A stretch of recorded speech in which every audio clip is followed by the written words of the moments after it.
दोस्तों आज हम बनाएंगे बहुत ही टेस्टी खाटू श्याम जी स्पेशल चूरमा, जो कि बिल्कुल राजस्थानी स्टाइल में मैं आपको बनाना बताऊंगी। और ये चूरमा आपका 10 मिनट में बनके तैयार हो जाएगा दोस्तों, क्योंकि अभी फागुन का महीना चल रहा है और श्याम बाबा की बारस बहुत ही नज़दीक आ गई है। तो क्यों ना बाबा के प्रसाद के लिए बना लिया जाए ये टेस्टी टेस्टी राजस्थानी चूरमा, जो कि झटपट बनके तैयार होगा। तो चलिए बनाना शुरू करते हैं। राजस्थानी श्याम बाबा के लिए चूरमा बनाने के लिए दोस्तों मैंने यहाँ पे एक परात में एक बड़ा बाउल गेहूं का आटा ले लिया है और अब उसमें हम डालेंगे देसी घी का मोयन। लगभग 3 छोटी चम्मच के करीब मैं यहाँ पे देसी घी का मोयन डाल दूंगी। देसी घी का मोयन अगर आप आटे में डाल के आटा गूंथते हैं तो उसमें चूरमे का जो स्वाद है वो बहुत ही ज़्यादा अच्छा आता है।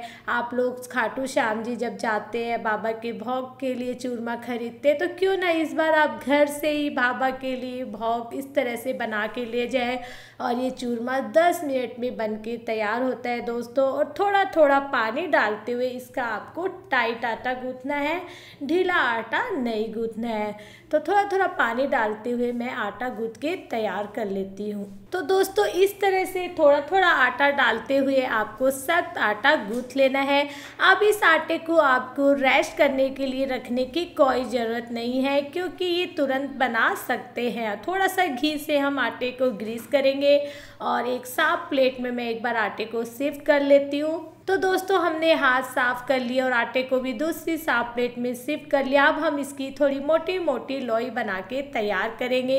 इस तरह से आप जिस तरह से रोटी बनाते हैं वैसे ही नॉर्मल रोटी के लिए लोई बना लें। आज हम इससे रोटियां बनाएंगे और उसके बाद हम चूरमा बनाएंगे। ये जो प्रोसेस है चूरमा का ये सबसे ईजी होता है, इसीलिए मैं आज आपके लिए 10 मिनट में चूरमा की रेसिपी लाई हूँ। अब लोई को आप नॉर्मली बेल लीजिए। इससे आपको ज़रूरी नहीं है कि एकदम गोल बने, जैसी चाहे वैसी आप बेल सकते हैं। तो नॉर्मल साइज की इस तरह से पूड़ी के आकार की हम मोटी रोटी बना के तैयार करेंगे।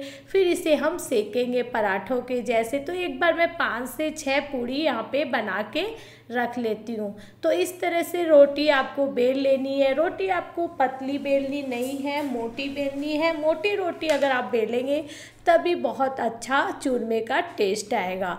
तो दोस्तों एक बार मैंने यहाँ पे 5 रोटी के करीब बेल लिए। अब चलिए इसे हम सेक लेते हैं। तो गैस पे रख लीजिए एक तवा के गर्म होने के बाद आप रोटी को तवे पे रख दीजिए और जैसे आप पराठे सेकते हैं वैसे ही आपको चूरमा की रोटियां सेकनी है। लेकिन यहाँ पे आपको देसी घी का ही यूज करना है, ना कि तेल का। तो देसी घी लगाने में भी आपको बिल्कुल कंजूसी नहीं करनी है, क्योंकि इसी स्टेज पे अगर आप अच्छे से घी लगा के चूरमा के लिए रोटियां सेकेंगे तो आपका चूरमा बहुत ही टेस्टी बनेगा। और इस तरह से थोड़ा सा चम्मच से कट कर देंगे। इससे क्या होता है, घी रोटी के अंदर तक जाता है और क्योंकि मोटी रोटी है तो पूरे अच्छे से सेकनी चाहिए। रोटी एकदम कच्ची नहीं रहनी चाहिए और आपको बहुत रोटी को जलाना भी नहीं है। अगर जल जाएगी रोटी तो चूरमा में टेस्ट अच्छा नहीं आएगा। दोनों साइड इस तरह पलटे से पलटते हुए कट करते हुए गोल्डन ब्राउन रोटियां सेक लीजिए। तो सारी रोटी आपको ऐसे ही घी लगा के, देसी घी लगा के घुमा घुमा के दोनों साइड से गोल्डन ब्राउन सेक लेनी है। और यकीन मानिए आप इतनी जल्दी पहली बार में ये टेस्टी चूरमा बना लेंगे। तो ये देखिए दोस्तों मैंने एक बार इतनी रोटी सेक ली है। और एक बार आपको क्या करना है, रोटी यहाँ पे गरम है तो इस तरह से छोटे छोटे टुकड़े आपको रोटी के कर लेने हैं। ये चूरमा रोटी है जो इस तरह से बनाई जाती है। इसे आपको बहुत अच्छे से सेक के देसी घी से और इसे अभी टुकड़ों में तोड़ लेते हैं और ठंडा होने के बाद ही ग्राइंड करेंगे। तो मैंने सारी रोटी बेल ली थी, तोड़ के ठंडा कर लिया। अब एक मिक्सी का जार लेंगे और इसमें हम चूरमा पीसेंगे। तो अब इसे हम 2 से 3 बार घुमाएंगे तो चूरमा पीस के तैयार हो जाता है।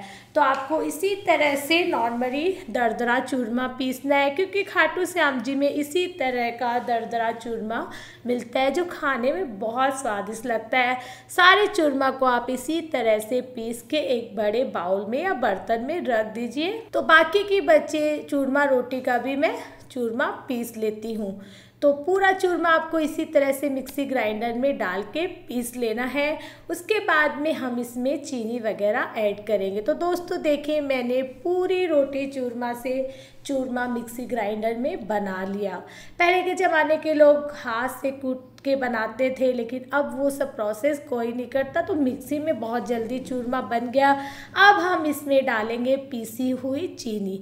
चीनी को आप मिक्सी ग्राइंडर में पीस लीजिए और उसी पीसी हुई चीनी को आप अपने स्वाद के अनुसार, जितना आपका चूरमा है उसके अकॉर्डिंग आप चीनी डाल लीजिए। मैंने 5 बड़ा चम्मच पीसी हुई चीनी डाली। अब 1 बड़ा चम्मच डालेंगे देसी घी और इसे अच्छे से मिक्स कर लेंगे। अब क्या करना है, क्योंकि हमने जब चूरमा रोटी बनाई तो बहुत अच्छे से घी लगाया था दोस्तों, तो इस स्टेज पे आपको बहुत ज़्यादा घी डालने की ज़रूरत नहीं है। अगर आपको कोई ड्राई फ्रूट्स पसंद है, काजू, किशमिश, बादाम, नारियल, तो वो सब आप चूरमा में ऐड कर सकते हैं। लेकिन आज मैं यहाँ पे प्लेन ही चूरमा बनाऊंगी, क्योंकि श्याम बाबा को प्लेन चूरमा बहुत पसंद है। और खाटू श्याम जी स्पेशल चूरमा बनके तैयार है दोस्तों। इसे मैं भोग लगाने के लिए एक बाउल में निकाल देती हूँ। तो आप भी बनाइए इस फागुन बाबा की बारस में ये टेस्टी टेस्टी देसी घी से राजस्थानी स्पेशल चूरमा, जो कि 10 मिनट में बनके तैयार हो जाता है। इसके ऊपर मैं थोड़े से काजू के टुकड़े सजा देती हूँ।